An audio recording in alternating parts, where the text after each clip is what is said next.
All right, guys, so we are on to 1.3b. We're talking about transversals still. So just identifying those angle relationships some more and then being able to figure out what the missing angle is from those relationships. So I'm on page 55 in your book.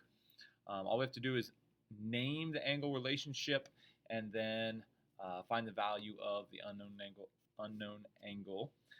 For this first one, they're referring to this angle right here that's 57 degrees and then this question mark. Well, if you notice, those are outside of the parallel lines, right? So we know for sure they're exterior angles and they're on alternate sides. See that word I use there? Of the transversal. So that makes them alternate exterior angles. And if we remember, alternate exterior angles are congruent. So the question mark and the 57 degrees have the same measure, right? So the question mark just equals 57 degrees. For my next example here, the question mark and the 50 degrees, those are both in between the parallel lines or on the inside or on the interior of those parallel lines, okay? However, they are both on the same side of the transversal. And when they're on the same side, we say they are consecutive. And because they're inside, interior angles.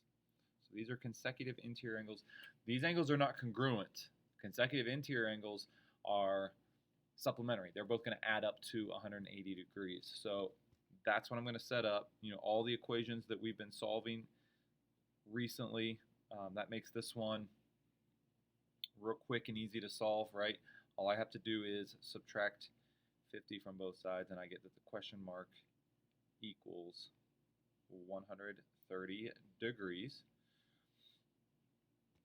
Now, for the bottom two examples here, we're doing the same thing. It's just now you have to solve for x. So you're still going to name the angle relationship and then solve for the missing angle. In this case, we're solving for x.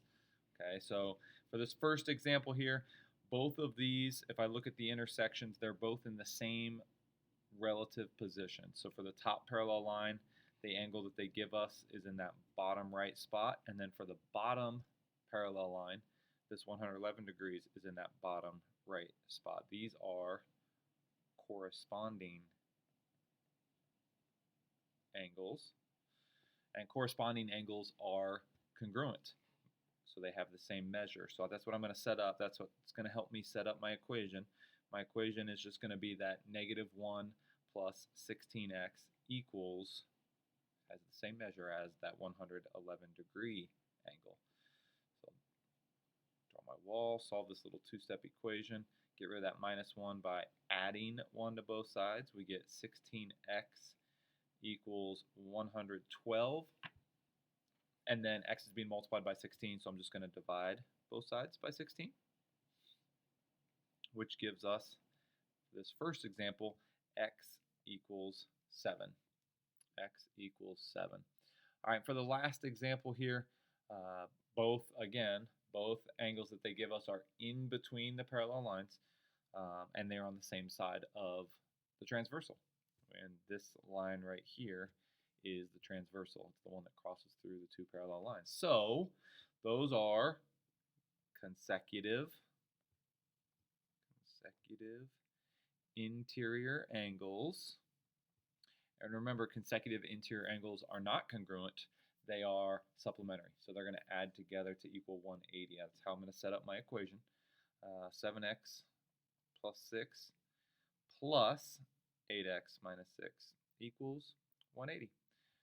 So combine like terms. 7x plus 6x is 15x, right? I've got this 7x and this plus 8x, and that's 15. And then take a look at my constants here. Those are the ones I circled. I've got a positive 6 and a negative 6. Well, positive 6 minus 6 is 0. They actually canceled each other out. And that equals what I have on the right side, which is 180. And now I'm ready to solve for x. X is being multiplied by 15. I do the opposite.